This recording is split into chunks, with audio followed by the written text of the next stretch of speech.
Olá pessoal, vamos continuar o curso de tutorial de criação de periquito em inglês, né?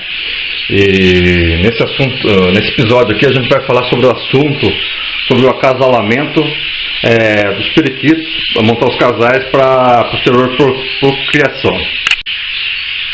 Para começar o acasalamento do periquito, né? Você já deve estar preparado as gaiolas, né? No caso aqui tem a gaiola criadeira, no caso foi colocado dois puleiros, um na parte inferior e outro superior, onde vai ficar o ninho, né, mais próximo do ninho, para facilitar a entrada e o trato dos filhotes pelos pais dos periquitos. Além disso, já foi colocada a água, limpado o fundo da gaiola, colocado o jornal novo, a alimentação, no caso foi colocada farinhada, colocada a mistura de sementes e a fonte de cálcio, para que a fêmea se prepare para as futuras posturas dos ovos. Feita essa preparação da gaiola, né, você vai agora estar colocando o ninho, né, para deixar esse ninho já preparado e colocado na gaiola de criação, como vou estar mostrando agora na sequência. No caso, você já prepara o ninho, né, coloca a serragem no ninho, independente se o ninho for interno ou externo, se ele for na vertical ou na horizontal, já deixa ele com a serragem preparada e depois que fizer esse preparo, coloca o mesmo na gaiola. Feito o preparo da gaiola, o ninho já colocado, com toda a serragem pronta, limpo e executado toda a parte da montagem da gaiola, a gente vai estar dando sequência na preparação dos casais.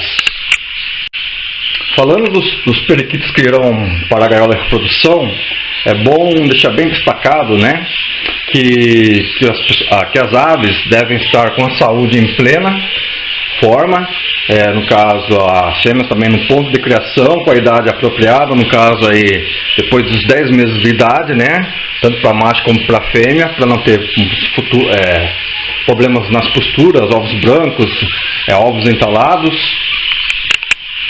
As aves devem estar gozando de saúde física, né? Tanto o macho como a fêmea não deve ter nenhum problema de saúde, né?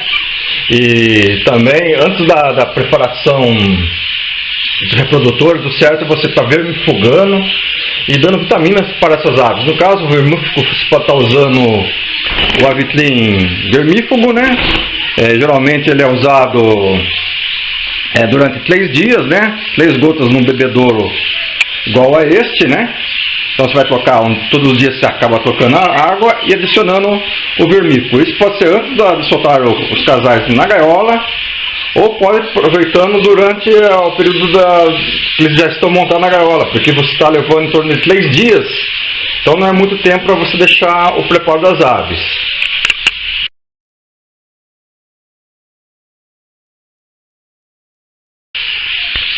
Outro preparo também importante é você estar colocando, antes da criação, até antes da soltura das aves na gaiola de criação, durante 15 dias, preparar as aves que estão indo para a gaiola de criação com uma vitamina, tipo o Glicopan, né? Que é um suplemento vitamínico, assim como o Hidrovit. Durante 15 dias, né? Também 3 gotas no bebedouro. Só que eu aconselho isso ser feito antes da criação, da colocação dos casais nas gaiolas, em ambiente separado, né? Para que eles possam estar ganhando tonalidade, tom, força e também vitalidade para o acasalamento.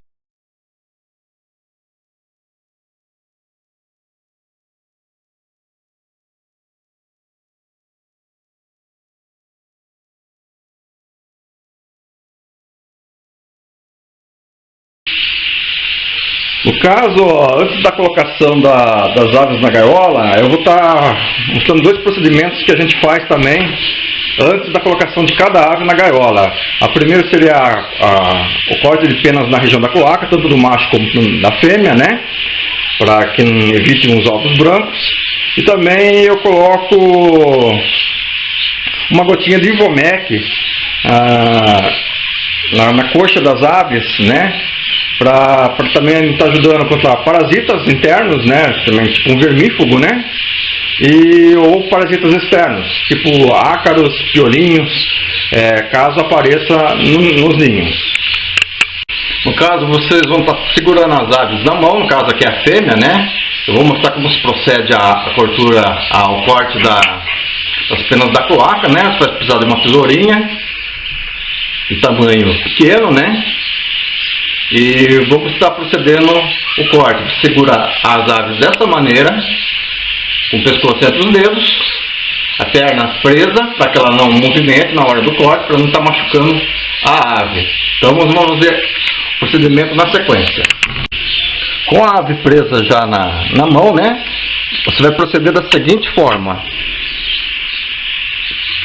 cortar a pena bem devagarzinho, sem pressa, e toda a região próxima à cloaca da ave.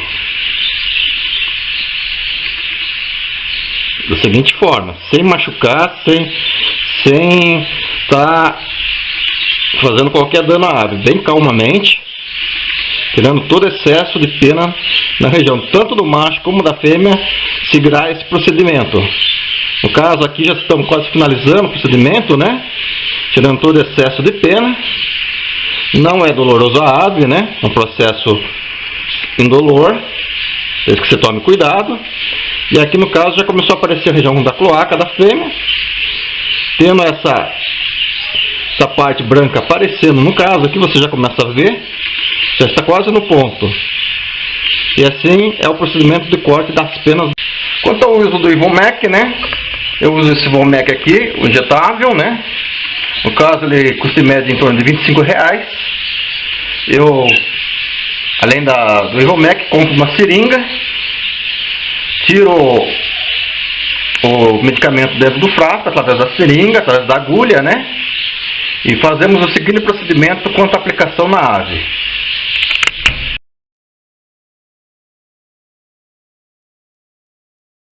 A seringa, né, vai ficar com a agulha. Então toma cuidado não de machucar a ave com a agulha, né? Que a gente não vai trabalhar com a ponta da agulha. A ponta da agulha vai ser somente para pingar uma gotinha na coxa da ave. Vou mostrar como se faz o procedimento. Segurando a ave da mesma maneira que você fez o corte de penas da cloaca, você vai segurar a perninha da ave, tirar o excesso de pena na coxa da ave, puxando vagarosamente com cuidado. A coxa vai ficar assim, limpinha, nua. Vamos fazer agora o procedimento com o Ivomec. Lembrando para tomar cuidado com a ponta da agulha da seringa, né? Vamos colocar uma gotinha de Ivomec sobre o local que a gente tirou as penas das aves. Colocado uma gotinha com a costa da agulha, sem ser a ponta, com cuidado, passa sobre a coxa da ave bem levemente. Dessa maneira, para que o Ivomec penetre na circulação da ave. Feito isso, é só soltar a ave na gaiola. Aconselho vocês, quando soltarem as aves na gaiola, né, anotarem o número do anel, né, da fêmea e do macho, para você poder estar montando os pedigrees dos futuros filhotes que eles vierem a procriarem. Eu vou estar explicando agora para vocês as 3 maneiras de como soltar os casais na gaiola de procriação. Eu, no caso, vou estar explicando os 3 métodos, né? E eu dou a preferência sempre pelo primeiro método, ao qual eu vou estar explicando, né? Que é o método da soltura somente da fêmea na gaiola. Você solta a fêmea na gaiola, igual está aqui, ninho preparado, toda a alimentação pronta, ela no ponto de criação já com a carúncula na tonalidade de marrom clara ou marrom escura. E você vai fazer o seguinte procedimento: somente com a fêmea na gaiola, durante o período de 3 dias a 1 semana, você vai estar verificando o comportamento dessa fêmea em relação ao ninho. Se ela vai estar entrando ao ninho, se ela vai estar ficando um período dentro do ninho, ou se vai estar começando a roer a parte do ninho, né?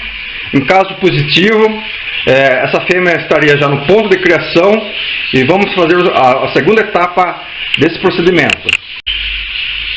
Se a fêmea apresentar aquelas características que eu falei, ao entrar no ninho, mostrar interesse pelo ninho, a gente vai estar procurando um macho com as características dos quais ele esteja cantando bem e super esperto, bicando as grades. Isso é o sinal que ele está apto a reproduzir. Então, igual essa parte que eu estou mostrando agora para vocês no vídeo.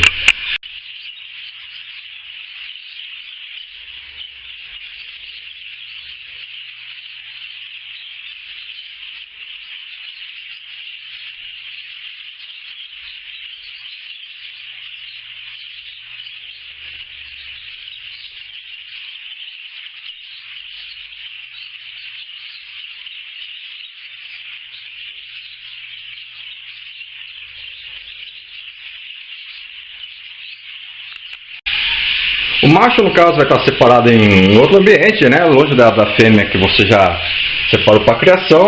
Você vai pegar esse macho, fazer todos os procedimentos do código de fêmea da cloaca, a colocação da Ivomec, depois vermifugar o casal com avetlin vermífugo, né? E preparar toda a parte de alimentação. No caso, vamos estar pegando o macho só para compor o casal aqui. No caso aqui já está solto o macho, né? Com a fêmea, mostrando que esse é o primeiro método que estou ensinando para vocês, a soltura da fêmea durante uma semana. Depois de uma semana, se a fêmea mostrar interesse ao ninho, você solta o macho que está apto à criação. Esse é o método que eu uso aqui. No caso, é um método que tem 80% de sucesso em criação. Lembrando que esse tipo de soltura da fêmea antes, depois de uma semana, um macho, né? Mostra como é o comportamento da natureza da fêmea do periquito em relação ao macho. Geralmente, na natureza, a fêmea procura o ninho primeiro, depois que ela vai aceitar o macho. Então, eu acho que esse método primeiro é o mais aconselhável para a criação das aves. Outro método de soltura das aves seria a soltura dos dois machos, os dois ao mesmo tempo, no caso a fêmea e o macho, né? Também funciona um pouco, mas eu acho que a possibilidade de criação de ovos cheios já diminui em torno de 50% em relação ao método anterior, né? E também o pessoal tem o terceiro método, que é a soltura do macho. Durante uma semana deixa o macho na gaiola com o ninho, depois solta a fêmea. Eu acho que para mim não funciona esse método, né?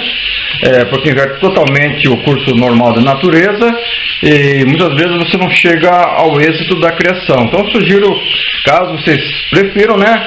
O primeiro método, a soltura da fêmea durante uma semana, verificar se ela está interagindo com o ninho. Depois de uma semana soltar o macho que esteja preparado para estar casando com ela. Durante esse período, né, de adaptação entre o casal, que geralmente dura de 15 a 20 dias, eles vão estar se acasalando e produzindo os primeiros ovos. Lembrando que na criação, a fêmea faz a postura do primeiro ovo, talvez ela não choque já no primeiro ovo, geralmente ela choca a partir do segundo ovo, da postura. O tempo de choque dos periquitos, né, em inglês é o mesmo do australiano, no caso 18 a 19 dias. Eles fazem as posturas interrompendo, eles botam um ovo, um dia não botam, no terceiro dia bota novamente, no quarto dia não botará, no quinto bota e assim por diante. Então é um dia sim, um dia não a postura. E o choco também começa com essa diferença de idade. Muitas vezes você vai ter o primeiro filhote nascendo, os outros ovos ainda não picaram, né? Esse filhote vai estar desenvolvendo, ele faz de conta, se tiver uma ninhada de 5 dias, até o último ovo a chocar, né? Esse primeiro filhote já estará com 10 dias de idade. Outra dica interessante a se falar no acasalamento dos periquitos, né? São os tipos de acasalamento que o pessoal desenvolveu durante o manejo do periquito em busca do padrão inglês. Existem 3 tipos de linha de procriação, que eu vou estar explicando uma a uma a vocês. A primeira linha de criação, em inglês, ela chama outcross. No caso, traduzindo ao pé da letra no português, seria fora da linha de cruzamento. O que seria isso? O outcross é uma combinação entre o macho e uma fêmea, né, o casal que vai estar se formando para o futuro acasalamento, de linhagens distintas. No caso, você tem um macho aqui do criador A e a fêmea do criador B. Elas não são aparentadas, não tem nenhuma ligação de parentesco entre elas. No caso, esse seria o outcross. Não existe parentesco entre as duas partes do casal a ser acasalado para procriação.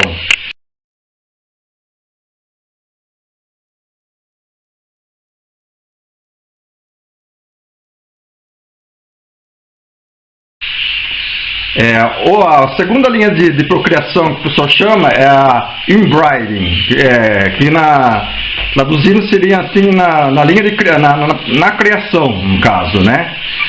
O que seria o inbreeding?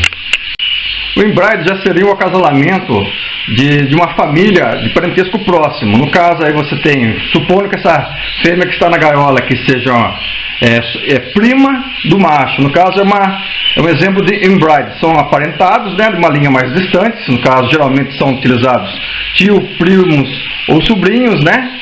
De uma mesma família de periquitos, para tentarem chegar ao desenvolvimento de uma característica que se destaca nesta família. No caso, podemos destacar, faz de conta, a largura do pescoço, o tamanho da coroa, a máscara, quanto mais baixa, e esses são exemplos. No caso, o inbreed é o acasalamento de parentes, mas um pouco mais distantes do que o próximo que eu vou estar falando para vocês.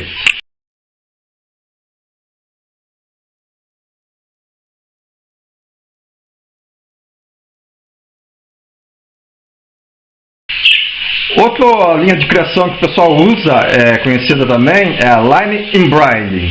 Seria a linha de criação, traduzindo. A line inbreed seria uma criação no qual você vai estar usando os parentes mais próximos.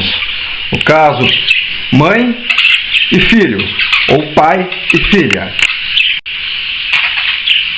A line inbreed você está trabalhando nessa sequência durante mais ou menos umas 3 ou 4 gerações para tentar impregnar uma característica positiva das aves no plantel. No caso, vai estar cruzando o macho com a melhor filha dele, o pai com a melhor filha, que aparenta aquela característica que você deseja. Depois desse acasalamento entre o macho e a filha, do melhor filhote desse acasalamento, que apresenta aquela característica desejada, você vai estar recruzando novamente com o macho. Lembrando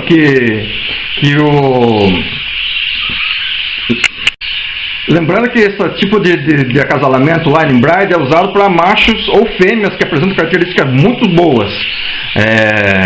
Já apresenta um padrão do plantel bem desenvolvido. No caso, é um top da linha dos periquitos dentro do plantel.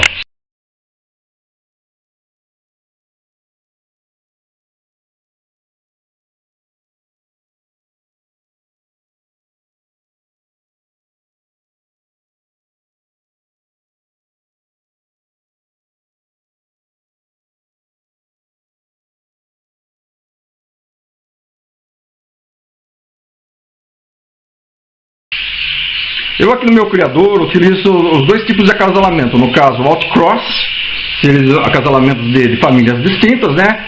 Famílias diferentes. E também o inbreed, que seria o acasalamento de parentes não tão próximos, tipo sobrinho, tio e similares. Eu acho que tanto o inbreed como o line inbreed traz alguns problemas às aves. No caso, principalmente a questão do empenamento. Muitas vezes a gente relaciona alguma falta de pena dos periquitos com a muda francesa, mas muitas vezes seria a proximidade da consanguinidade que o line inbreed ou inbreed traz às aves. No caso do line inbreed, a gente utiliza em casos muito excepcionais ou de uma mutação nova.